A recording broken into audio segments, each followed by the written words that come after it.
시골에서 갓 상경한 미순의 좌충우돌 안내양 이야기 지금 바로 시작합니다. 구독과 좋아요는 재미있는 이야기를 만드는데 큰 도움이 됩니다. 이야기 들으시면서 행복한 하루 보내세요. 시작합니다.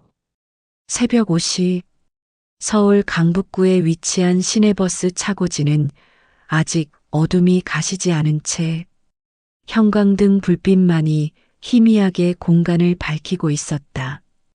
차고지 곳곳에서는 버스들이 하루 운행을 위해 점검을 받고 있었고 기사들과 안내양들이 분주히 오가며 준비에 여념이 없었다.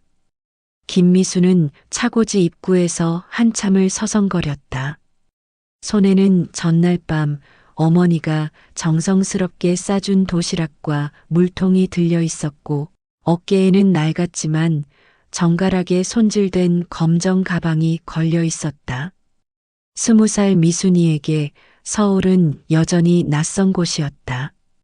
불과 일주일 전까지만 해도 전라도 고창의 작은 마을에서 농사일을 도우며 살았던 그녀였다. 아버지의 갑작스런 병환으로 집안 사정이 어려워지자 미순이는 용기를 내어 서울로 올라왔다. 가족들을 위해 돈을 벌어야 한다는 일념 하나로 말이다. 미순이는 손목시계를 들여다보았다. 5시 10분. 출근 시간은 5시 30분이었다. 너무 일찍 온 것 같아 망설이고 있던 찰나 저 멀리서 한 중년 남성이 걸어오는 것이 보였다. 키가 크고 어깨가 넓은 그는 20년 넘게 버스 운전대를 잡아온 김철수 기사였다. 동료들 사이에서는 그냥 김 기사로 불렸다. 무뚝뚝한 외모와 달리 마음씨가 따뜻하다는 소문이 있었지만 미순이에게는 그저 무서워 보이는 어른일 뿐이었다. 김 기사는 멀리서 서성거리는 미순이를 발견하고는 성큼성큼 걸어왔다. 그의 얼굴에는 역시나라는 표정이 어렸다.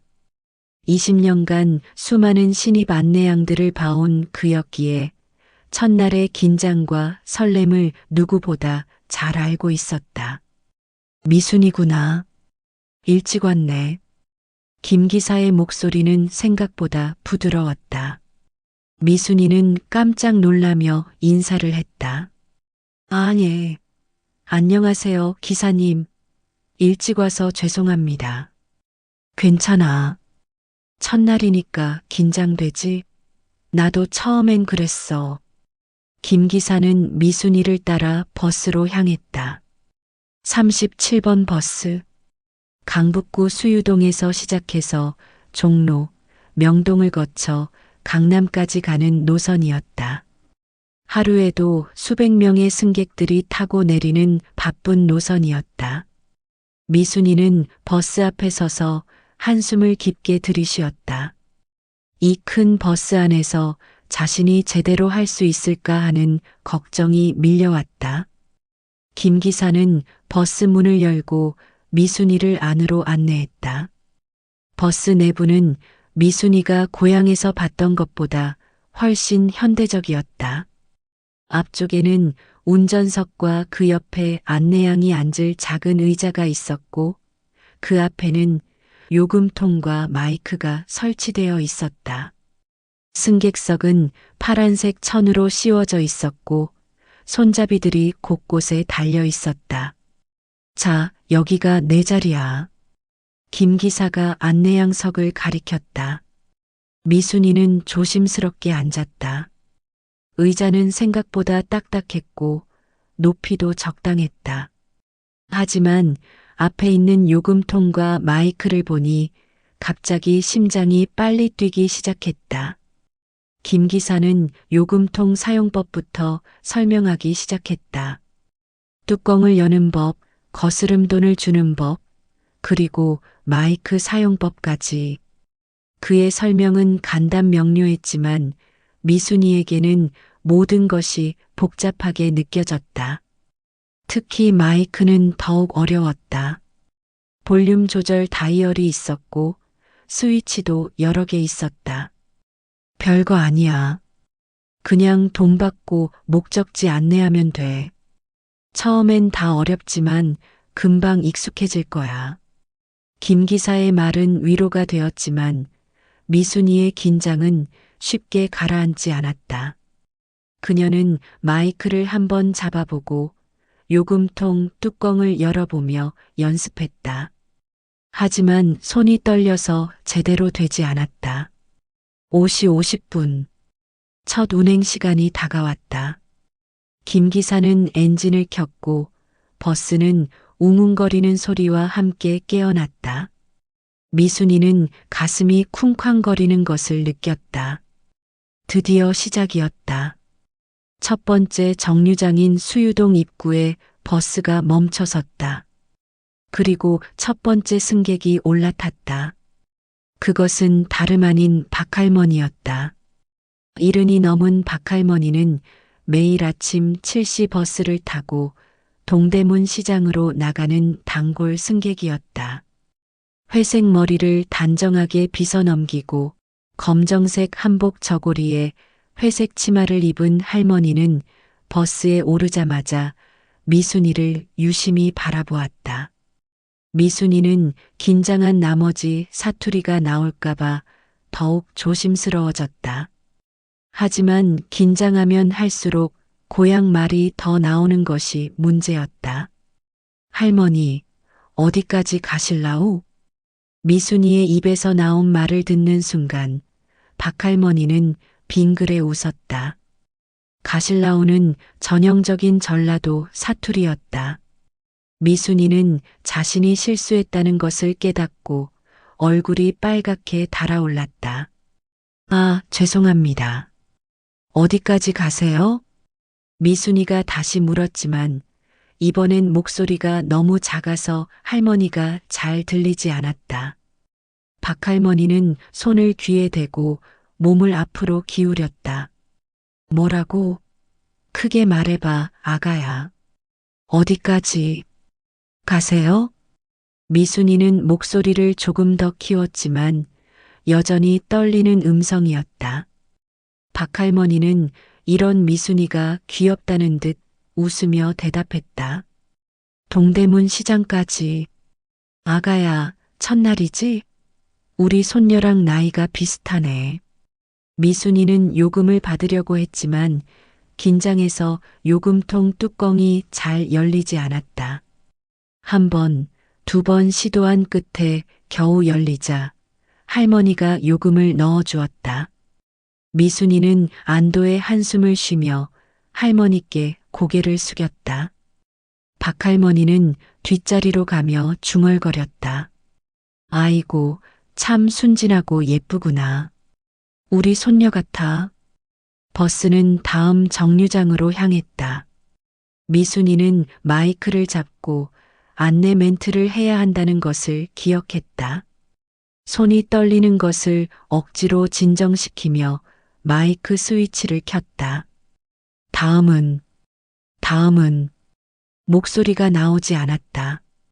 긴장해서 목이 막힌 것이었다.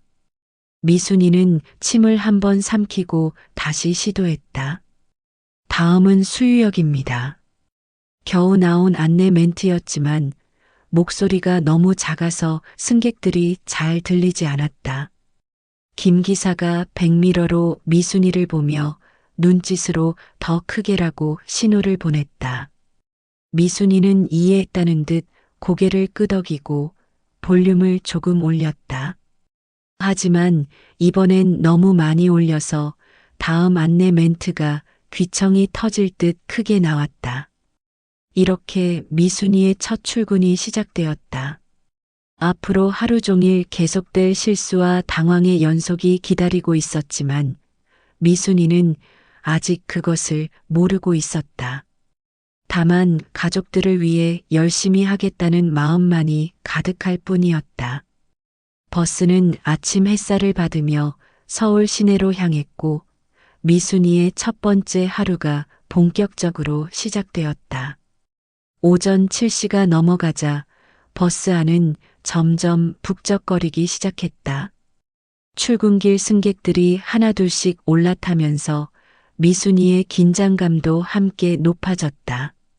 수유역에서 올라탄 정장 차림의 중년 남성은 정확히 7시 15분에 회사에 도착해야 한다며 시계를 자주 들여다보았다. 그가 바로 정 과장이었다. 40대 중반의 그는 한 대기업의 중간 관리직으로 완벽주의 성향이 강해 모든 일정을 분 단위로 계산하며 살아가는 사람이었다. 정 과장이 올라타자마자 미순이에게 요금을 건넸는데 이때 첫 번째 대형 사고가 터졌다. 미순이가 요금통 뚜껑을 열려고 하는데 아무리 해도 열리지 않는 것이었다. 아침에 김 기사에게 배울 때는 그럭저럭 됐었는데 긴장하니 손에 힘이 들어가지 않았다. 미순이는 양손으로 뚜껑을 잡고 비틀었지만 꿈쩍도 하지 않았다. 정 과장은 점점 초조해하며 손목시계를 바라보았다. 뒤에서는 다른 승객들도 줄을 서서 기다리고 있었다. 미순이의 얼굴은 땀으로 범벅이 되어갔다. 그때 김 기사가 백미러로 상황을 파악하고 잠깐 정차한 후 뒤를 돌아보며 말했다.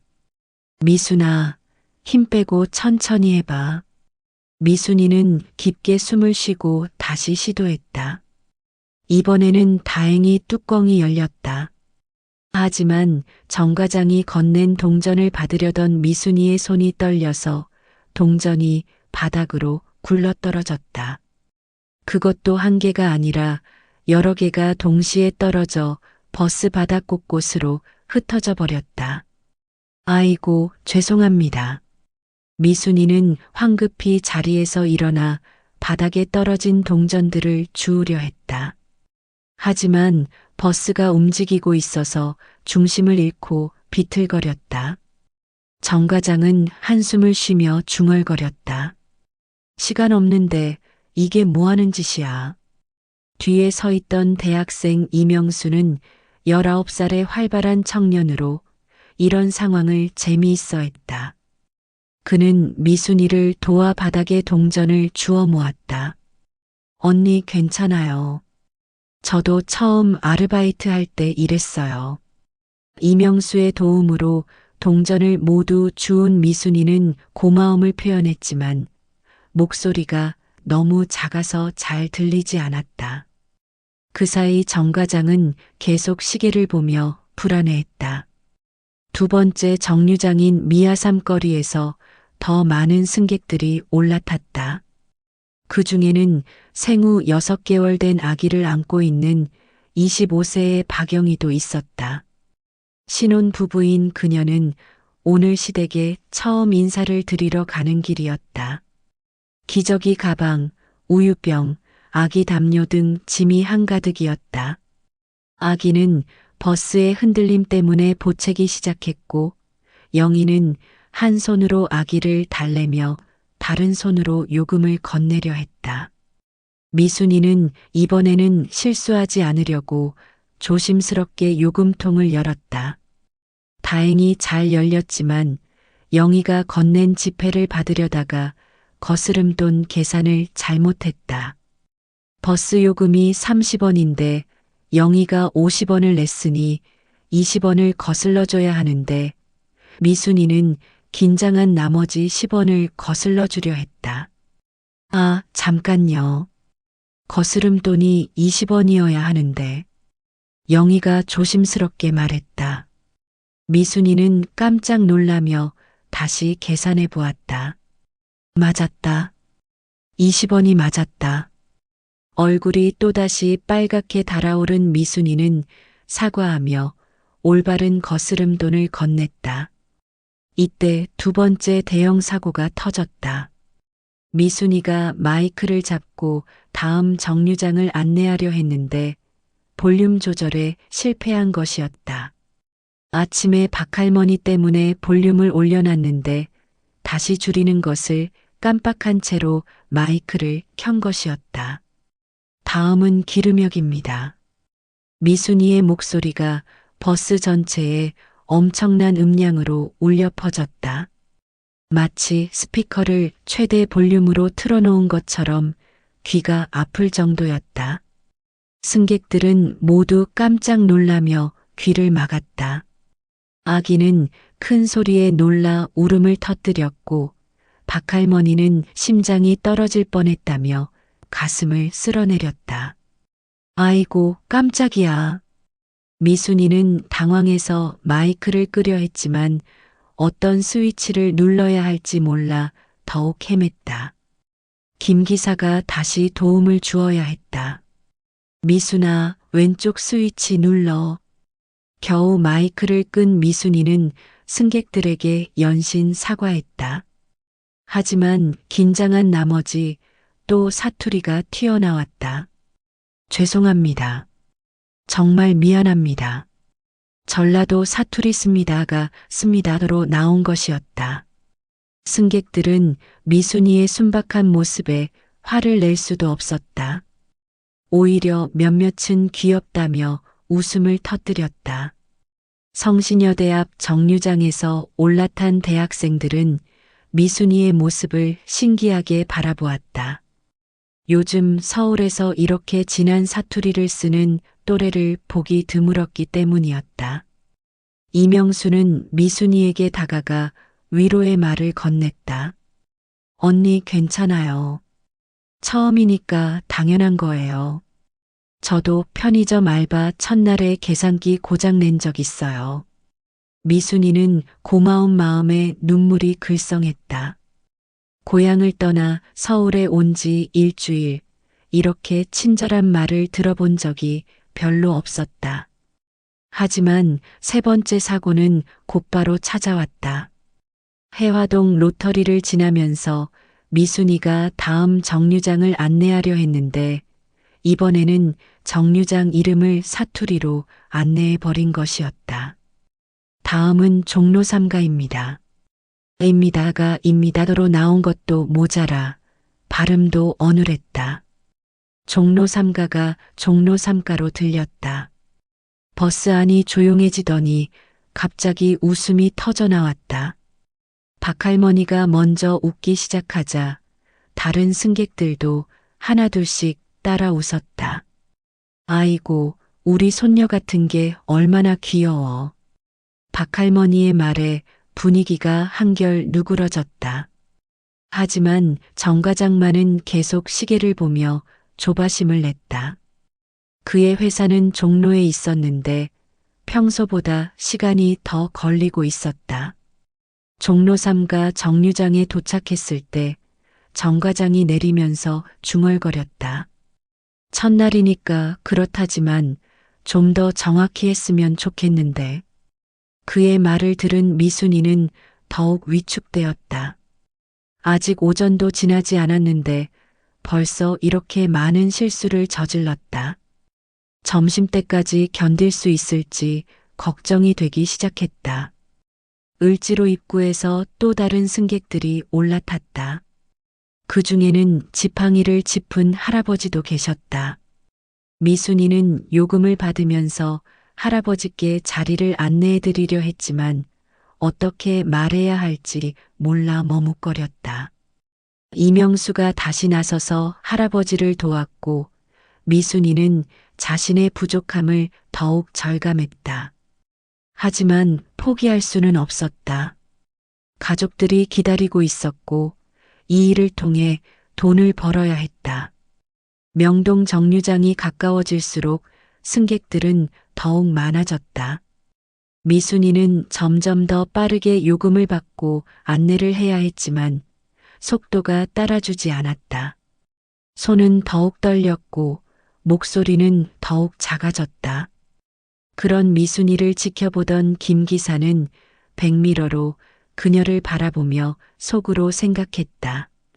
20년간 수많은 신입 안내양들을 봤지만 이렇게 순수하고 열심히 하려는 아가씨는 처음이었다.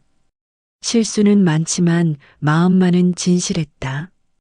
오전이 지나가고 오후가 되어 갈수록 미순이의 실수는 계속되었다. 하지만 승객들 사이에서는 묘한 동조감이 형성되고 있었다. 처음에는 답답해했던 사람들도 점차 미순이의 순박한 모습에 마음이 누그러지고 있었다. 이렇게 미순이의 첫날은 실수의 연속이었지만 그 실수들 속에서 무언가 특별한 일이 일어나기 시작하고 있었다. 아직 미순이도 승객들도 모르는 사이의 말이다. 오후 2시가 넘어가자 미순이는 점심도 제대로 먹지 못한 채 지쳐가고 있었다. 아침부터 계속된 실수들로 인해 자신감은 바닥으로 떨어졌고 승객들의 시선이 부담스러워 고개를 들 수가 없었다. 그나마 다행인 것은 박할머니가 동대문 시장에서 내린 후 새로 탄 몇몇 단골 승객들이 미순이의 상황을 이해해주고 있다는 것이었다. 하지만 진짜 위기는 지금부터 시작이었다. 오후 2시 30분 강남역 근처 정류장에서 박영희가 다시 버스에 올라탔다. 아침에 시댁 인사를 다녀오는 길이었는데 아기가 보채는 바람에 시댁에서의 시간이 예상보다 길어졌다.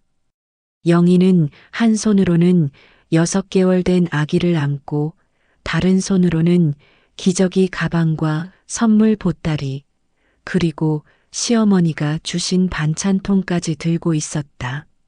아기는 낯선 환경과 피로 때문에 계속 울음을 터뜨리고 있었다.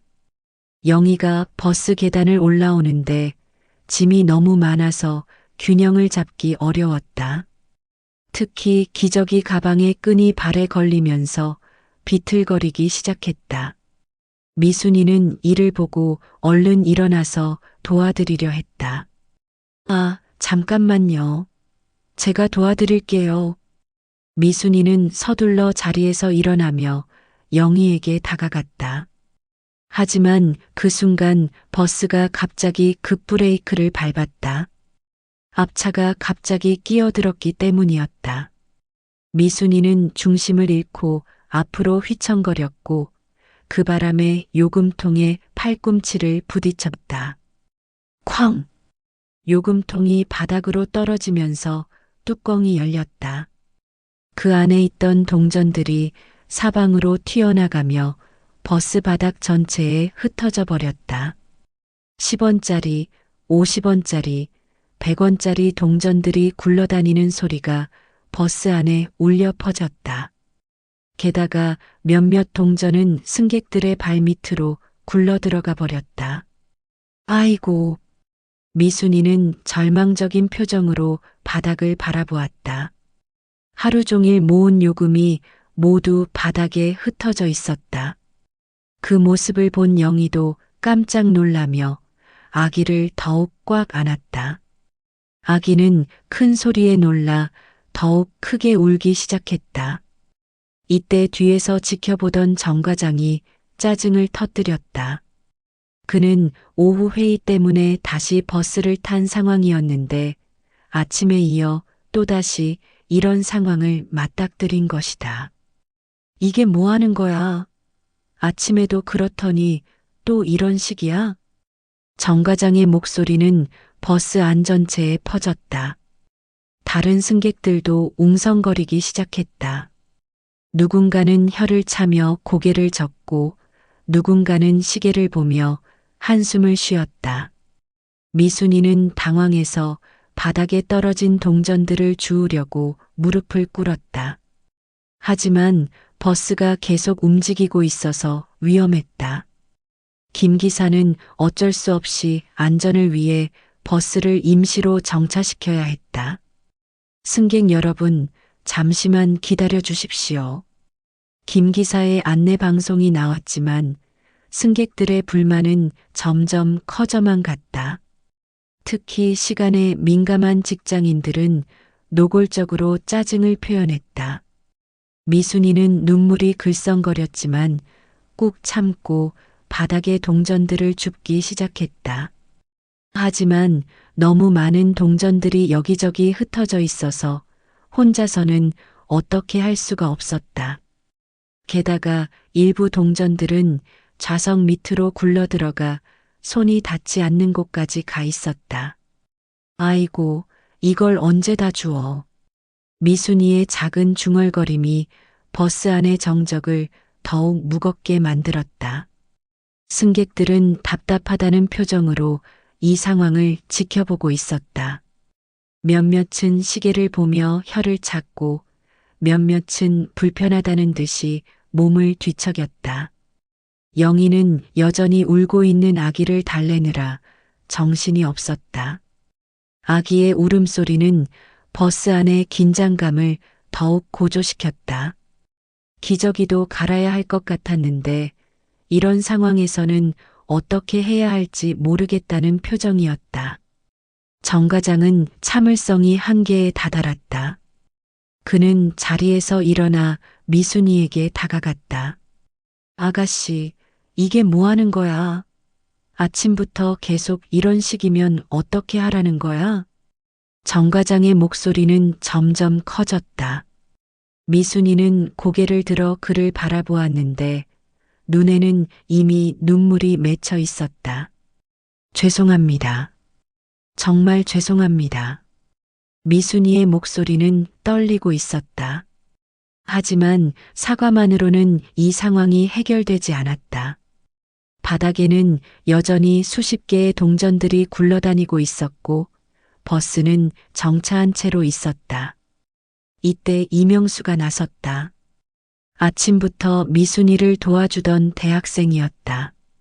아저씨, 첫날이니까 실수할 수도 있는 거잖아요. 너무 그러지 마세요. 하지만 정 과장은 더욱 화를 냈다. 첫날이면 뭐든지 용서가 되는 거야? 이렇게 하면 다른 승객들은 어떻게 하라는 거야? 버스 안의 분위기는 점점 더 악화되어 갔다. 몇몇 승객들은 정 과장의 편을 들며 미순이를 나무라기 시작했다. 정말 이런 일이 자주 있으면 곤란하죠.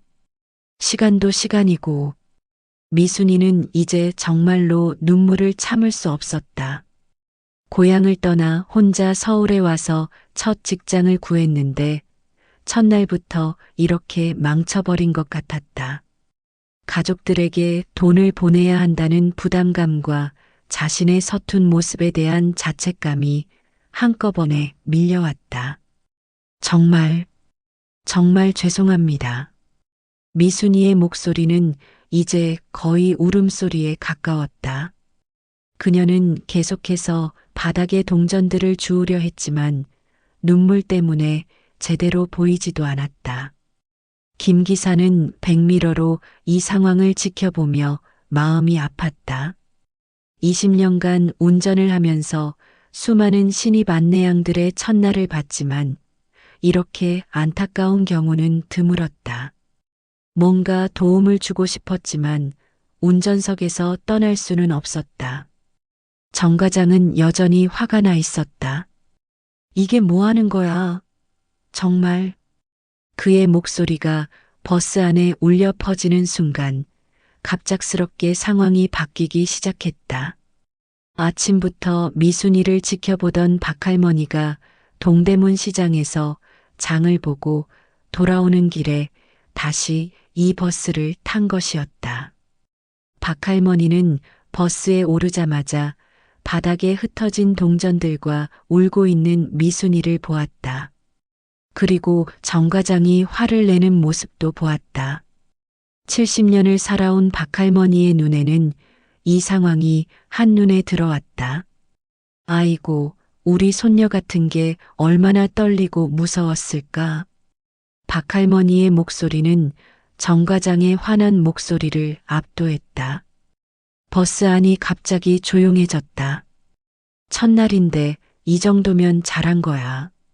나도 젊었을 때 일하면서 이런 실수 얼마나 많이 했는데. 박할머니의 따뜻한 목소리가 버스 안에 울려 퍼졌다.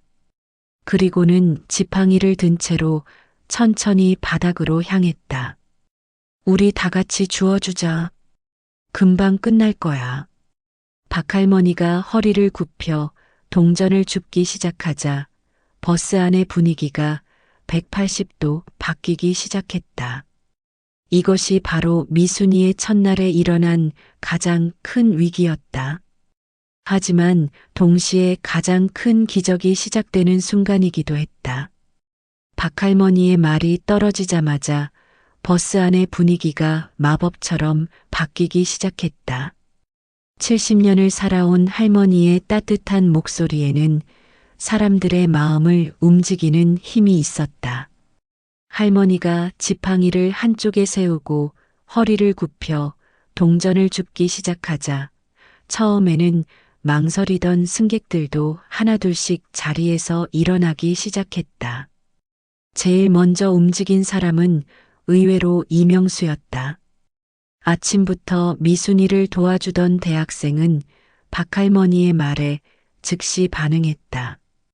할머니 말씀이 맞아요. 우리 모두 도와드려요. 이명수는 재빠르게 바닥으로 내려가서 좌석 밑으로 굴러들어간 동전들을 찾기 시작했다. 젊은이다운 민첩함으로 손이 닿지 않는 곳까지 팔을 뻗어 동전들을 하나씩 꺼냈다. 그 다음에는 놀랍게도 영희가 나섰다. 한 손으로는 여전히 아기를 안고 있었지만 다른 손으로는 발 근처에 있는 동전들을 주워 모았다. 아기는 신기하게도 엄마가 무언가를 줍는 모습을 보며 울음을 그쳤다. 저도 도울게요. 제가 올라오면서 이런 일이 생긴 거니까. 영희의 목소리에는 미안함과 고마움이 섞여 있었다.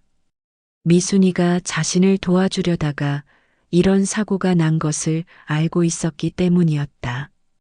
이때 버스 뒤쪽에서 한 목소리가 들려왔다. 나도 돕겠소. 목소리의 주인은 70대로 보이는 할아버지였다. 아침에 이명수가 자리를 양보해드렸던 바로 그 할아버지였다.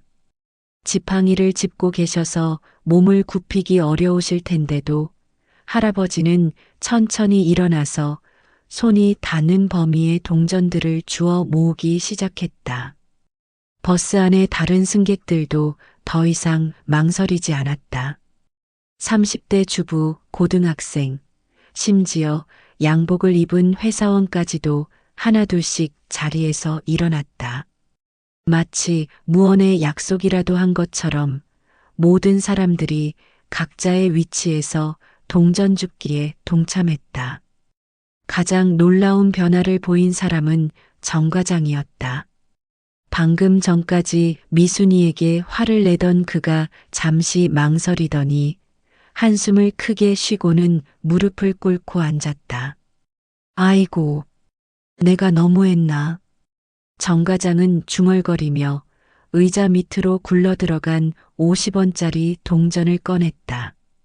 그러면서 미순이를 바라보며 말했다. 아가씨, 미안해요. 우리 딸도 이 나이대인데 너무 다그쳤네. 정 과장의 사과에 미순이는 더욱 눈물이 났다. 하지만 이번에는 고마움의 눈물이었다. 모든 사람들이 자신을 위해 바닥에서 동전을 주워주고 있다는 사실이 믿기지 않았다. 박할머니가 동전들을 주우면서 미순이에게 말했다. 아가야, 울지 마라. 누구나 처음엔 이런 거야. 나도 젊었을 때 시장에서 장사하면서 돈을 얼마나 많이 떨어뜨렸는데. 할머니의 말에 다른 승객들도 각자의 경험담을 풀어놓기 시작했다. 이명수가 웃으며 말했다. 저도 편의점 알바 첫날에 계산기 고장나게 해서 사장님한테 혼났어요. 그때 얼마나 울었는지. 영희도 아기를 달래며 덧붙였다. 저도 결혼 첫날 시어머니 밥상을 엎질러서 얼마나 창피했는지 몰라요.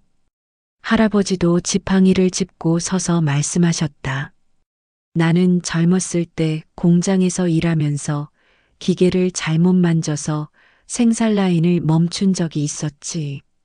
그때 얼마나 혼났는지. 이렇게 하나둘씩 자신들의 실수담을 이야기하자 버스 안의 분위기는 완전히 바뀌었다. 처음에는 미순이의 실수에 짜증을 냈던 사람들도 이제는 자신들의 과거를 떠올리며 미소를 짓고 있었다. 김 기사도 백미러를 통해 이 모습을 지켜보며 흐뭇해했다.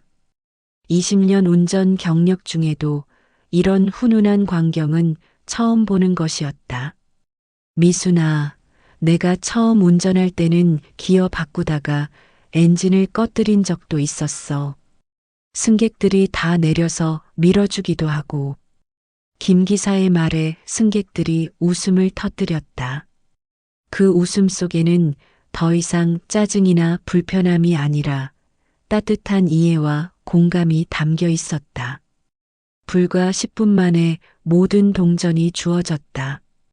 승객들은 각자 주운 동전들을 미순이에게 건네주었다. 미순이는 떨리는 손으로 동전들을 받으며 계속해서 고개를 숙여 인사했다. 고맙습니다. 정말 고맙습니다. 미순이의 목소리에는 진심 어린 감사가 담겨 있었다. 고향에서 올라온 지 일주일 만에 느끼는 서울 사람들의 따뜻함이었다.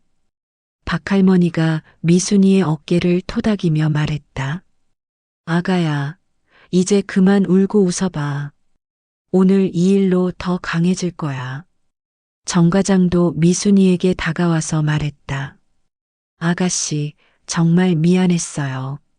내가 너무 성급했네. 첫날인데 이 정도면 정말 잘한 거예요.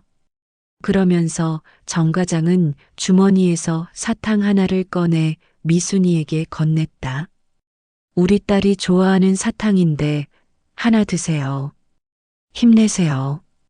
미순이는 사탕을 받으며 또다시 눈물이 글썽했다. 하지만 이번에는 웃으며 우는 얼굴이었다. 영희도 아기를 안고 미순이에게 말했다. 언니, 저 때문에 이런 일이 생긴 것 같아서 정말 미안해요. 다음에 제가 뭔가 도울 일이 있으면 꼭 말씀해 주세요. 승객들이 모두 자리로 돌아가자 버스는 다시 출발했다. 하지만 분위기는 아침과 완전히 달라져 있었다. 처음에는 서로 모르는 사람들이었지만 이제는 마치 한 가족 같은 느낌이었다. 미순이는 마이크를 잡고 다음 정류장을 안내했다. 이번에는 떨리지 않았다. 다음은 시청 앞입니다. 목소리도 또렷했고 사투리도 나오지 않았다. 승객들은 박수를 쳤다. 잘했어. 그렇지. 이제 제대로네. 박할머니가 가장 크게 박수를 쳤다. 우리 손녀 이제 진짜 안내양 됐네. 하루 운행이 끝날 때까지 더 이상 큰 실수는 없었다.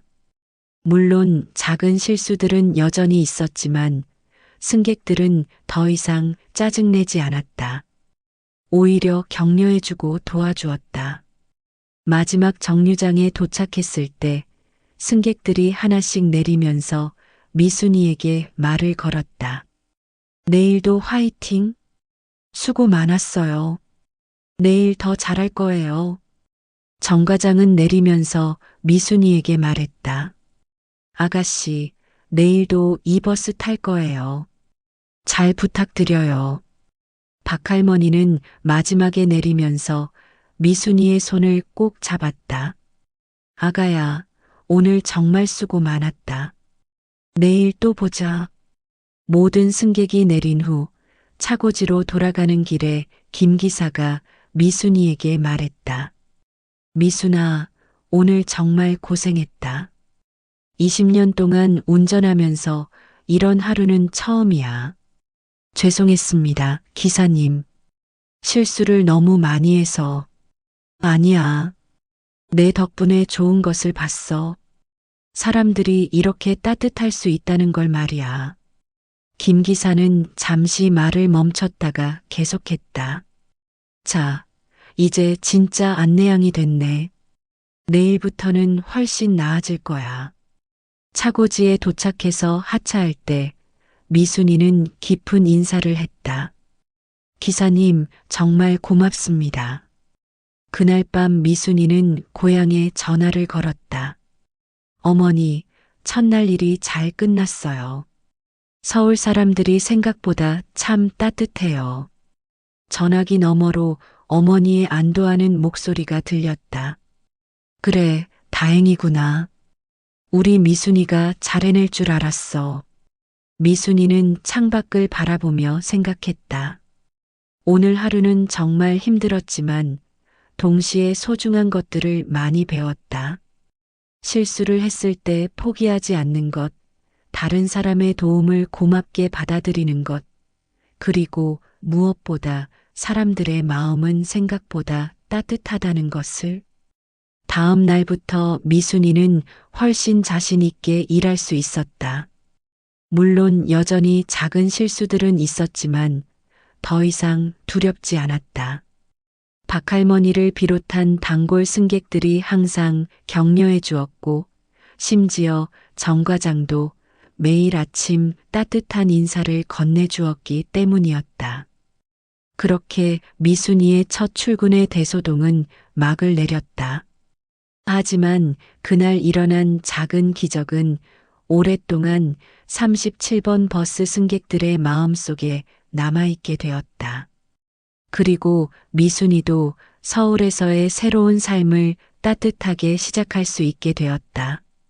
때로는 가장 큰 실수가 가장 아름다운 순간을 만들어내기도 한다는 것을 그날 37번 버스 안의 모든 사람들이 깨닫게 된 하루였다.